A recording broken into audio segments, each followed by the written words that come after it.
Habari za mchana ndugu wanahabari, nichukue fursa hii kuwakaribisha kwenye mkutano huu maalum kabisa ambao ni mwendelezo wa kikao kilichofanyika cha kamati ya utendaji ya Club Young Africans.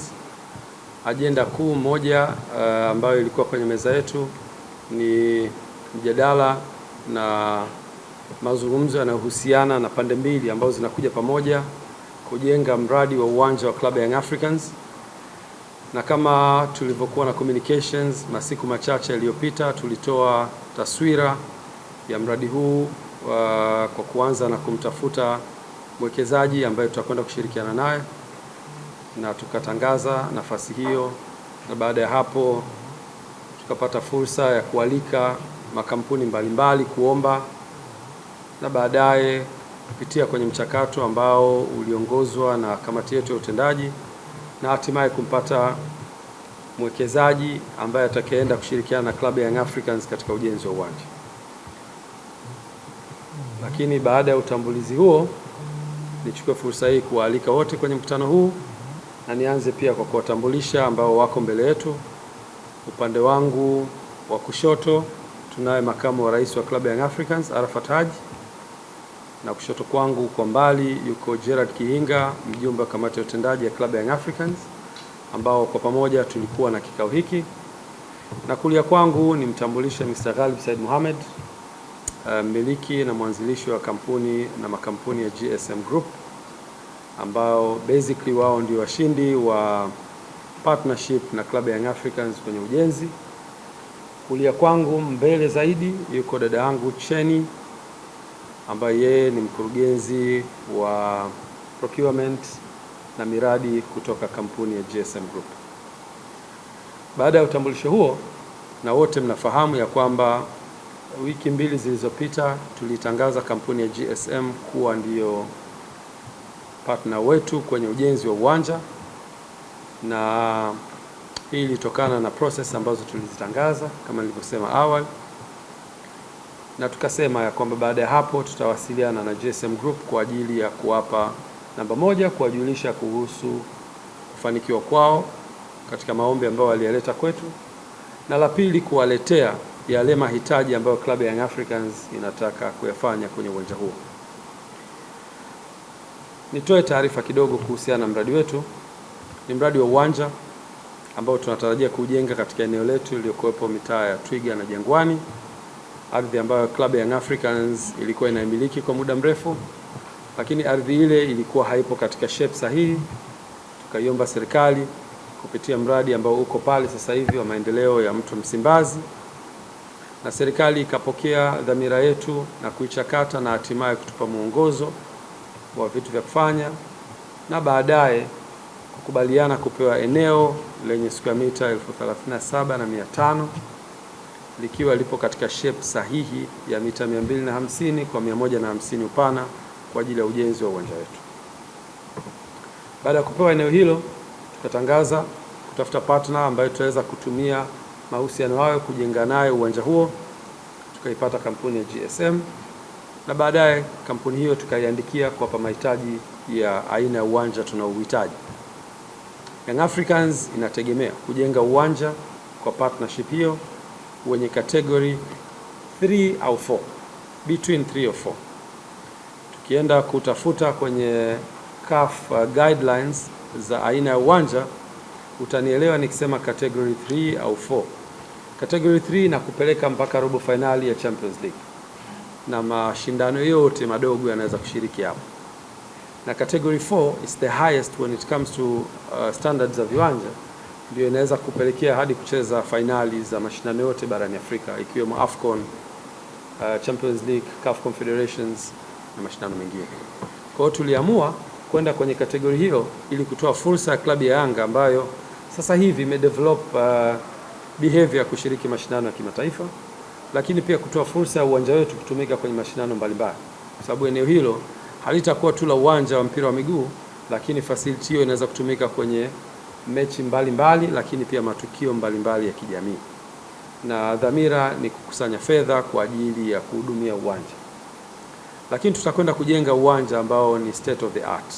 Leo ambapo ni sehemu ya taarifa hii tunaitoa, Excom iliweza kupata nafasi ya kupata presentation ya aina ya uwanja utakavyokuwa. GSM Group wame appoint leading architect David Kibebe, ambaye yeye ndio amekuja kufanya presentation ya aina ya uwanja ambayo kitaalam inaitwa conceptual design, kupata concept ya jinsi gani uwanja utakavyokuwa kulingana na hizo standards za CAF, lakini pia kulingana na mahitaji binafsi ya klabu ya Young Africans. Tumepata presentation hiyo na tumeweza kuitazama na kutoa mawazo kwa yale maeneo ambayo tulikuwa tunaamini yanaweza kufanywa kazi na yakaboreshwa. Na baada ya kumaliza kikao hicho, moja katika makubaliano ya kikao ni kutengeneza timu ya pamoja kati ya secretariat yetu ambayo chini CEO Andre Mtine pamoja na timu ya design kutoka GSM Group kwa ajili ya kuaccommodate hayo mahitaji ambayo tunahitaji wote kwa pamoja. Na nitoe mwendelezo sasa, baada ya kumaliza hatua hiyo ambayo tumekubaliana, in a week time inatakiwa hiyo imeshakwisha, kwa sababu conceptual design imekamilika. Wanahitaji kwenda kwenye detail design. Nikisema hivi watu wa miradi watanielewa. Architects anaweza kutengenezea muonekano mzuri wa jengo. Hatua ya kwanza ni kutoa mapendekezo yako na kukubaliana. Hatua inayofuata sasa kwenda kwenye structural design na services na vitu vingine, ambavyo hiyo inaweza kuchukua muda kidogo. Tunatarajia tutakuwa na schedule of works baada ya hapo inayotuonyesha matukio hayo yatachukua muda gani, na kila hatua tutakayokuwa tunaifikia tutakuwa tunaileta kwenu. Kwa hiyo baada ya kufanya kikao cha leo na kupata conceptual design, tumekubaliana na tumeridhia kwa asilimia zisizopungua 90, machache kama ya asilimia 10 ndio yatakayokuwa na mabadiliko kwenye mchoro huo. Kwa hiyo tumekubaliana ndani ya wiki moja hayo yatakuwa yamekamilika. Baada ya hapo, wiki inayofuata tunatarajia kuwa na kikao kingine kitakachokwenda kuzungumzia gharama. Kwa hiyo mpaka sasa hivi tuna concept lakini hatujapata gharama. Tukitoka kwenye hatua hii ya concept ambayo ndani ya wiki moja tutakuwa tumekamilisha, tutakwenda kwenye hatua ya pili ya kuestablish cost of the project. Tukiweza kupata gharama za ujenzi wa uwanja baada ya kuwa tumeyapitisha yale tunayoyahitaji yawe sehemu ya uwanja huo, hatua ya tatu itakwenda kuwa hatua ya majadiliano ya jinsi gani tutashirikiana na mgawanyo wa mahusiano ya mradi huu. Narudia tena, baada ya kuwa na michoro tukaipitisha, hatua ya pili ni gharama. Baada ya kupata gharama za mradi mzima, hatua ya tatu itakuwa ni mahusiano ya mgawanyo wa mradi huu, kwa maana ya distribution of shares or partnership inayokwenda kujenga mradi huu. Kwa hiyo kulingana na taasisi hizi mbili, GSM Group na Young Africans, ambazo zinakwenda kukutana, tutakuwa tuna mkataba unaotuunganisha kwa pamoja, unaonyesha majukumu na manufaa ya kila taasisi katika hizi mbili ambazo zinakuja pamoja. Kwa hiyo Young Africans itakuwa na contribution ipi na itakuwa inanufaika vipi, na GSM Group itakuwa na contribution ipi na itanufaika vipi. Kwa hiyo itakuwa ni hatua ya tatu baada ya hii moja ya kwanza leo kwa tumekamilisha. Na katika kila hatua tutakuja kuwajulisha kadri tutakavyokuwa tunaendelea. Baada ya kufikia makubaliano hayo ya mgawanyo wa mahusiano au partnership yetu, tutasign makubaliano officially kwenye public na kila mmoja ataona, na baada ya kufanya hivyo tutakwenda kwenye hatua ya 4 ambayo itakuwa ni utekelezaji wa mradi. Kwa hizi ndio stages ambazo tumeziandaa, na stage hizo zitakuwa ziko communicated kwa wanachama wetu, wapenzi, mashabiki na Watanzania kwa ujumla wanaopenda kufuatilia yale yanayoendelea kwenye klabu ya Young Africans. Summarized, leo tumepokea presentation ya kwanza ya aina ya uwanja. Hatua ya pili tunaenda kuongeza yale ambayo tunayahitaji, yatachukua wiki moja, na hatua hiyo itatuletea gharama, ndio hatua ya pili ya costing.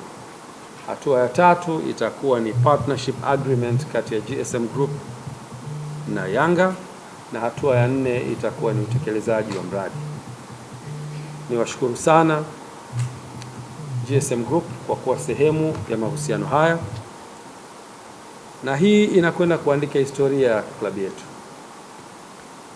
Mradi huu haujawahi kutekelezeka toka kuumbwa kwa klabu yetu. Mradi huu haujawahi kuonekana ni practical kwa miaka mingi sana. Niwahakikishie leo tumepokea dhamira ya dhati kabisa ya mdhamini wetu ambaye pia ni partner wetu, Bwana Ghalib Said Mohamed. Ametuhakikishia kwamba mradi huu ameupa kipaumbele. Siku tutakayotia sign, anatarajia siku hiyo hiyo kuanza ground breaking, siku hiyo hiyo immediate. Yuko tayari amejiandaa kifedha kwa ajili ya mradi huu, yuko tayari amejiandaa kitaaluma, maana technical team, yuko tayari kwa kuhakikisha mradi huu unafanikiwa. Na sisi kama kamati ya utendaji tunamhakikishia kwamba ndio ndoto yetu kuhakikisha kuwa tuna uwanja, ndio dhamira yetu kuhakikisha kwamba tunatekeleza mradi katika kipindi cha uongozi wetu, na tutakuhakikishia kwamba sio tu utapata support. Huu ni mradi wetu sisi utakaotekelezwa kwa nguvu zetu usiku na mchana kuhakikisha tunaukamilisha. Lakini sio tu kujenga uwanja, tunaenda kujenga uwanja wa kihistoria ambao uwanja huu utakwenda kurudisha matumaini ya wanayanga waliotamani kuona klabu yao inakuwa na uwanja. Ni ndoto ya wanayanga wengi nchi nzima na nje ya nchi. Ninaye rafiki yangu hapa Oriedo, all the way from Uganda. He came to witness this process and he will definitely watch our game tomorrow. Karibu sana. Na sio tu Tanzania inayofuatilia kuhusiana na mradi huu, bali Afrika na ulimwengu unafuatilia kuhusiana na mradi huu. Na niwahakikishia kwamba tutakwenda kutekeleza kwa umakini na kwa uadilifu mkubwa kwa nguvu za Mwenyezi Mungu kuhakikisha mradi huu unatekelezeka na unakuwa ni sehemu ya historia kwa vizazi na vizazi vya wapenzi na washabiki wa Club Young Africans. Kwa kusema hayo, tutakuwa tunarudi kwenu katika kila hatua kuwaonyesha mahali tulipofika, na mtakuwa na nafasi ya kuwajuza Watanzania na ulimwengu kwa ujumla kuhusiana na hiki ambacho kinaendelea kwenye mradi huu wa Club Young Africans. Nawashukuru sana, na sasa nitakuwa tayari kama kuna swali. Lakini kabla ya hapo niseme element moja muhimu ambayo mnapaswa pia kuijua. Club Young Africans ukiachilia mbali partnership ambayo inakwenda kuifanya, tutakuwa pia tumekubaliana kupitia Excom, tutakuwa tuna technical team ambayo ni consultant wa kwetu ambaye atakayeenda kusimamia quality assurance ya mradi. Wote tunafahamu kwamba mwekezaji atakuwa na technical team kwa ajili ya ujenzi kwa maana ya contractor na consultant, lakini kwa kuhakikisha quality assurance pia inasimamiwa upande wa sisi kwa maana ya taasisi Young Africans. Tutatangaza tenda pia ya consultant upande wetu wa mtu ambaye au taasisi yenye taaluma ya miradi kuja kusimamia quality, na hii ni standard practice. Partnership zozote zinakwenda kwenye hayo maeneo ili kulinda interest ya kila party kwenye huu mradi. Kwa hiyo tutaappoint pia, tutaitangaza na kumappoint consultant atakayeenda kusimamia quality kwenye uwanja wetu, na dhamira ni njema kuhakikisha ya kwamba kile ambacho kimekuwa designed na ndio hata GSM Group wanakitamani kiwe implemented kinakwenda kusimamiwa na consultant huyo kwa ajili ya kuhakikisha ubora na thamani ya mradi huu unakuwa ni mkubwa sana. Sasa niko tayari kupokea maswali, karibuni sana.